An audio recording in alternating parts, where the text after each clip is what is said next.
Okay, we're working on the 86 Corvette here. We're going to put a new fuel pump in it. The reason we're doing that is because our old fuel pump failed. And the reason it failed is because there was a lot of crap in the fuel tank. And I already wiped that out, and I'll show you that now. This is the access hole to the fuel tank.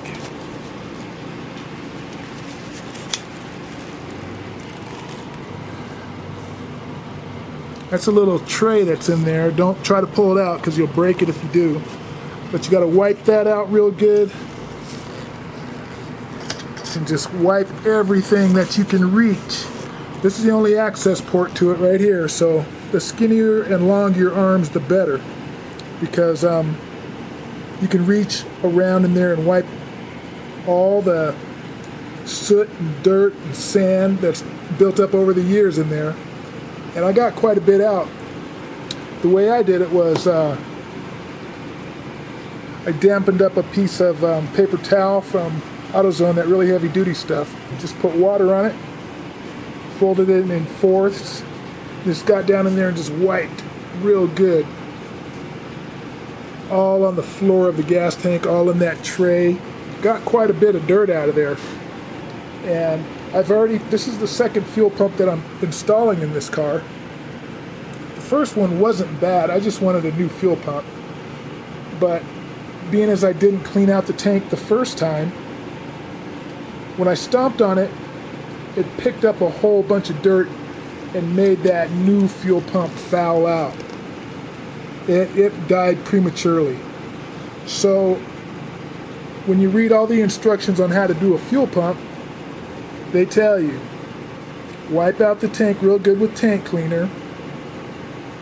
Make sure you got good new fuel in it. Make sure you got a new fuel filter on it. Once you do all those steps, then they will warranty the fuel pump if it fails. So what I'm going to do now is, I've already pulled off this.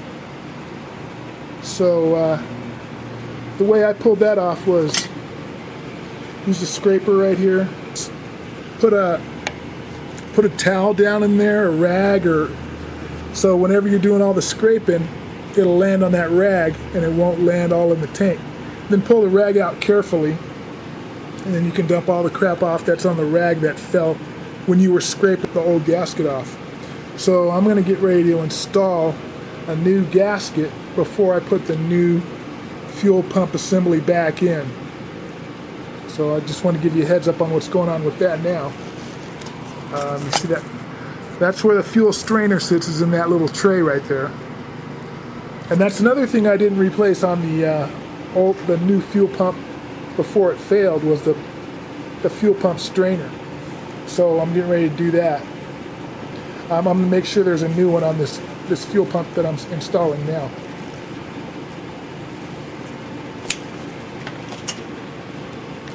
This is the part that I'm getting ready to install, and it's called a fuel tank lock ring, and that's the old one right there. And the way I remember how to install it is this little chunk. It's like a little bite mark. This little bite mark right here. That was on the upper right. When I pulled it out, I went ahead and made sure that it went up here the same way it came out of here. This one here, part number LO148. This part came from O'Reilly's in Aurora, Colorado. So we're going to go ahead and put this gasket on before we install the fuel pump assembly. This is it, LO148, and this is going on an 86 Corvette. So I'll go ahead and show you after I get it installed what it looks like.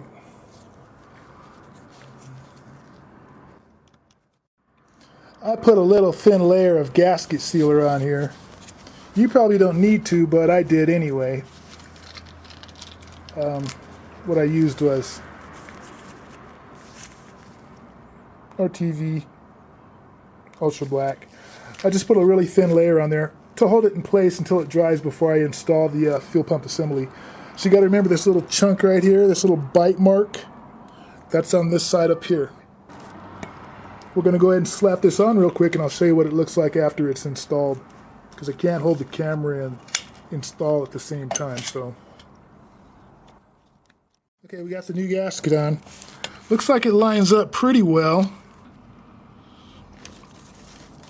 The bolt holes look like they line up well enough to not have to modify it any before I put the fuel pump assembly back in. This is the new gasket that's installed. Looks pretty nice. My brother, he's a technician at GM, and he told me that just to make sure you get the correct fuel pressure once this tank is sealed, just go ahead and replace that. So this is the new one. I'll show you what it looks like when I get the pickup screen on the fuel pump assembly and get ready to install it. This is the fuel pump assembly that we're working on. I'll show you what I've done to it so far.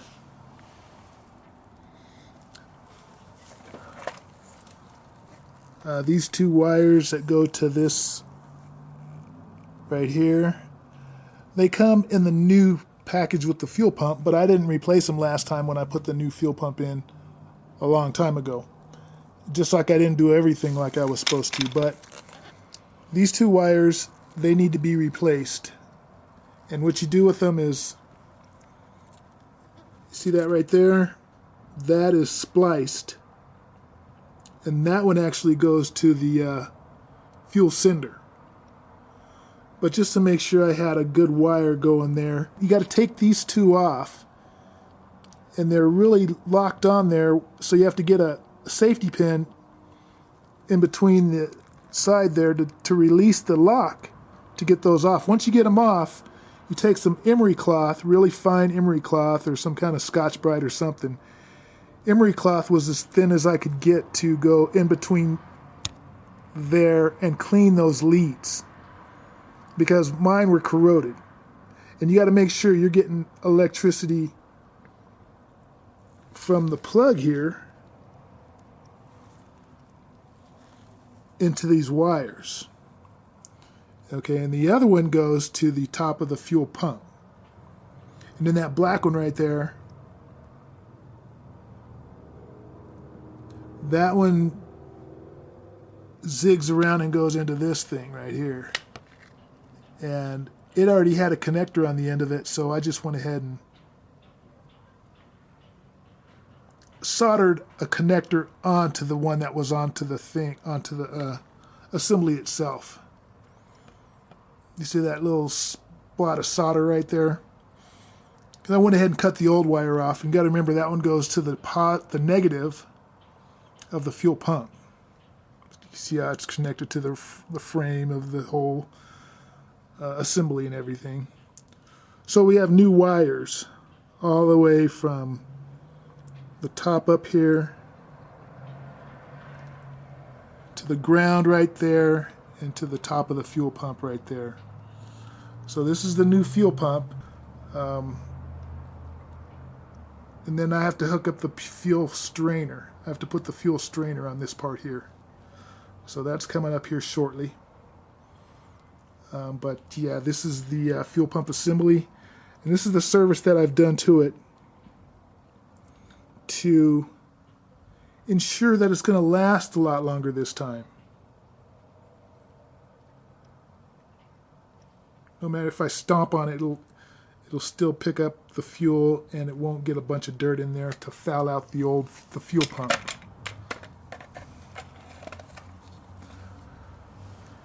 And then it tells you to replace the fuel filter also.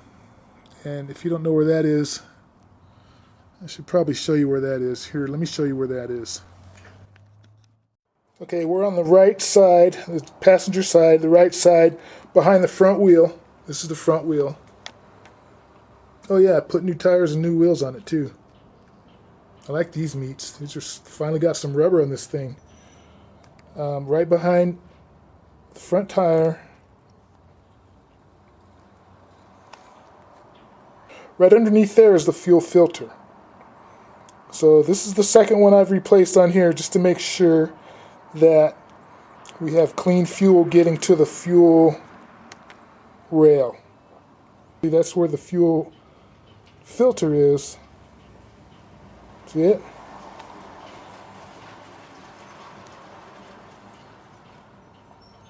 On my 1986 Chevrolet Corvette. This is the front wheel on the passenger side. This is the fender skirt. So that's where your fuel filter is. That's a mirror on the floor if you're not figuring out what I'm doing here. That's a mirror on the floor.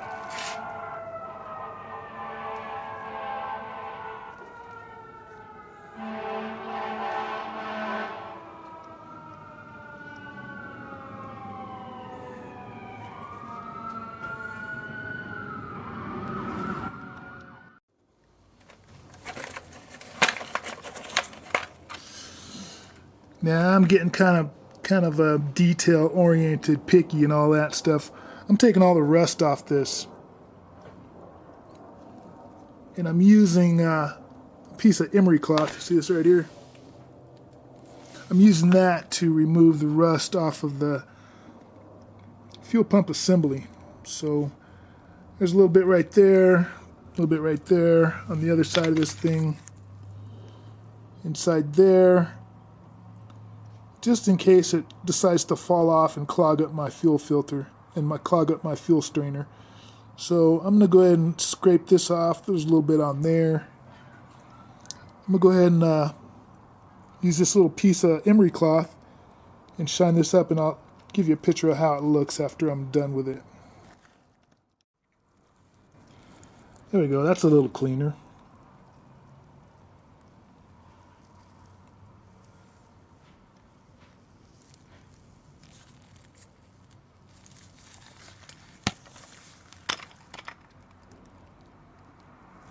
I even straightened up these corners. They look like they were bent a little.